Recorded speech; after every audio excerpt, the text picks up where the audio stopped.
Hi, namaste. My name is Ariela. Welcome. I am honored to speak to you tonight. I am a co-founder of Soul Centered, a center for loss, meaning, and healing, and I am the creator of the Divine Body Wisdom program. I specifically help midlife women to connect to their divine body wisdom so they can heal physically, emotionally, and spiritually. And tonight and the last few weeks and tonight, I want to continue our conversation about how to connect to our bodies. I think it was 2 weeks ago, we talked about stress and anxiety, especially during this time of the coronavirus. And we talked about how stress and anxiety affects our bodies and how that affects everything in our lives. But it starts the first step or the first pathway that it enters us is through our body. And then last week we talked about connecting to your divine body wisdom. So we talked about, sorry, a little technical difficulty. We talked about befriending the body and allowing it to feel what it's going to feel and really accepting what is going on with our bodies and befriending it. So tonight I'd like to talk about something that weighs heavy on many women's minds and their hearts and their bodies. And I'd like to talk about this idea of physical weight and the heaviness that we feel when life is heavy outside of us, and how to find the root cause of our weight gain and how to release it. So let's talk about what weight is. Weight is a physical component of our bodies that goes up and down often. So often that if we weigh ourselves often, like some women do, it can be a battle and a frustration trying to force the body to be a certain size. So weight is also the heaviness and the burdens and the responsibilities that we carry. I'd like to say before I start into this, obviously there's many different reasons for weight gain. What I'd like to focus on, instead of weight gain having to do with, so sometimes people have illness and they get weight gain from illness, or other times eating disorders, and emotional eating, of course, is a part of yo-yo dieting, is a part of weight gain. But I'd like to talk about what's underneath weight gain, because every symptom, whether it's weight gain or other physical symptoms, underneath every physical symptom is an emotional component. Not to say that your emotions cause your symptoms, but that there is an emotional component to your symptom. So weight gain can sometimes be looked at as the heaviness of life. I encourage you to think about, if you're dealing and struggling with constantly feeling like you cannot lose any weight, to think about the burdens and the responsibility that you carry, to think about the heaviness of life, especially right now. There's so much heaviness outside of us that it's super hard to feel light and free and excited about life when we can only go a certain distance outside of our homes. It's a really big deal, and I can understand why we want to eat over that. That makes total sense. But the weight of life does cause weight gain. It's not calorie in, calorie out like we were taught when we were younger. It's very much a fluid thing.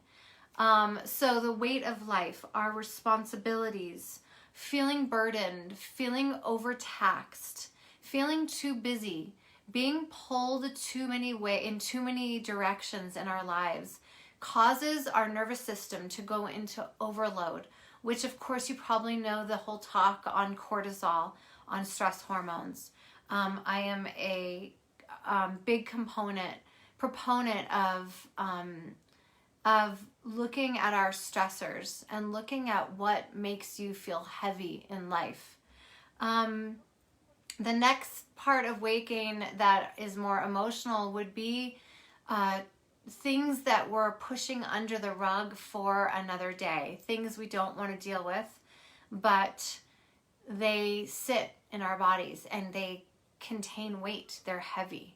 So if you think about times in your life that you've had trauma. I've worked with a lot of women that have had trauma and abuse in their childhood, and they gain weight to protect themselves. So the weight becomes a protection mechanism because it's terrifying to deal with the actual feelings of being traumatized. And trauma and abuse and wounds are all relative to what you consider they are. One person's trauma may be nothing in another person's eyes, but huge in that person's experience. And so what we learn to do, especially as women, but also men, is that we protect ourselves. We don't know any other way. We did it as a child and it was a protection mechanism, and then we just grew up that way. And so all the things we sweep under the rug, there's no rug, it's our bodies. And over time, as we head into midlife, especially, and I specifically focus with women in midlife, after we head into midlife, it's as if all of the things we shoved under the rug, it just comes flying out. And it just, Brene Brown has the best article about midlife. It's and I don't have the direct quote, but she says something like, life taps you on the shoulder and says, hey, I'm not messing around. There is stuff here to deal with. Pay attention to me. And weight gain is our body tapping us on the shoulder saying, hey, I need attention. I need to be dealt with. And as I said before, we often live from here up and we don't pay attention to what's going on in our bodies. And so any emotions or emotional events that have happened over our lives, if we don't express them, they become repressed inside of our bodies. And pretty soon, our bodies begin to show symptoms of carrying heaviness.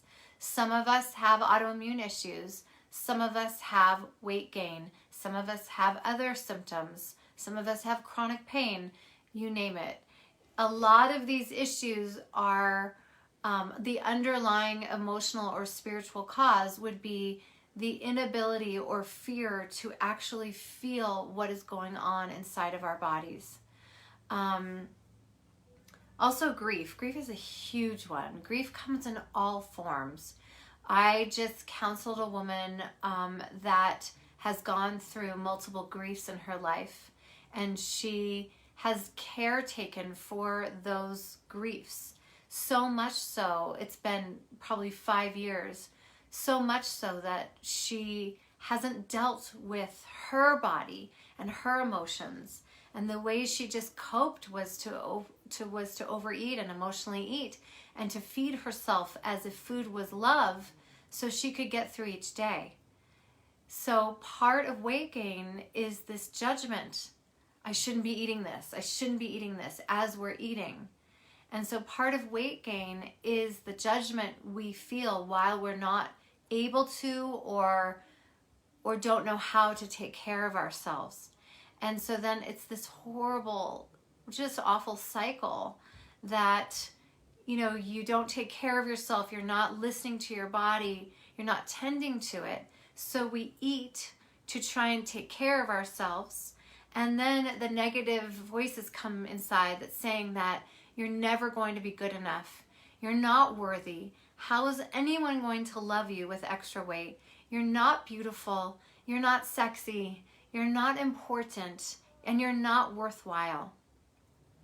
I'm sure that most of us have felt that way one time or another in our lives, or that is the ongoing tape that plays behind the scenes at all times. So another touch on weight gain is the tapes that we learned as children to cope, the tapes that we learned to cope with adults telling us that we weren't good enough or adults not being there for us emotionally, is to tell ourselves a story. And the story goes that you're not worthy of love, or that if they loved you, they wouldn't leave you, or you are the cause and it's your fault, and you fill in the blanks. And so these tapes get wired when we're younger, and then they just continue on autoplay.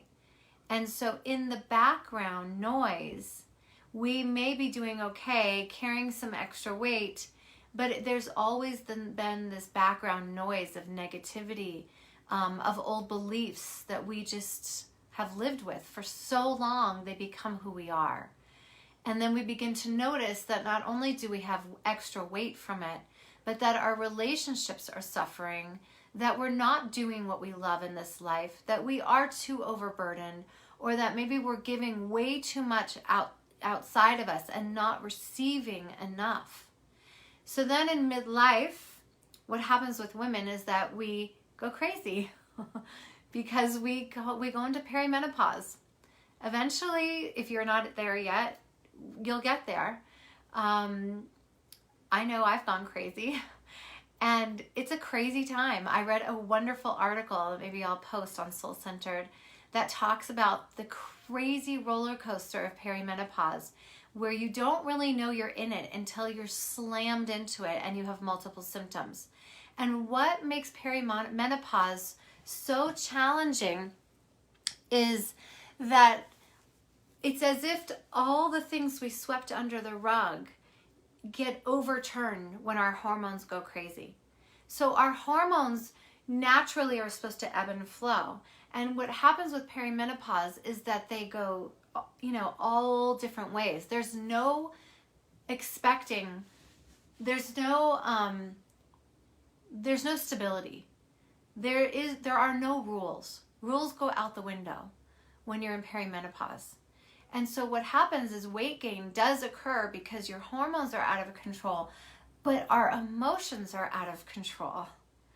Perimenopausal symptoms has forced me to sit on my butt and face my fears and my emotions and the stuff I shoved under the rug years ago. It has been a beautiful blessing and journey, and also one of the hardest ones I've gone through. But I can tell you that there's such beauty at the end of that rainbow, because what happens is that you learn how to take care of yourself, how to be your best friend, how to lose those unwanted pounds because of the negative tapes and repressed emotions.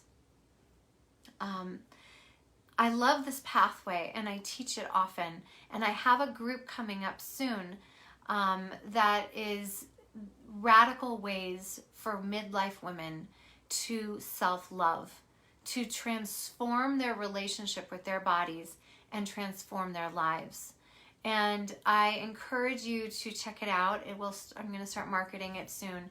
And really, if you're in midlife and if you're in your late 40s and 50s and you're going through hormonal issues and you have symptoms of other things and you just don't feel connected to your body, I talk about this pathway of sanity and this pathway of, I hate the idea of weight loss, but this pathway of weight loss, but also this pathway to spirit.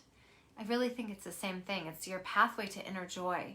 And the pathway begins with befriending your body, and how that looks is by sitting with yourself and asking your body what it feels and where it feels it. Our bodies carry us through our whole entire lives. And so why not befriend it?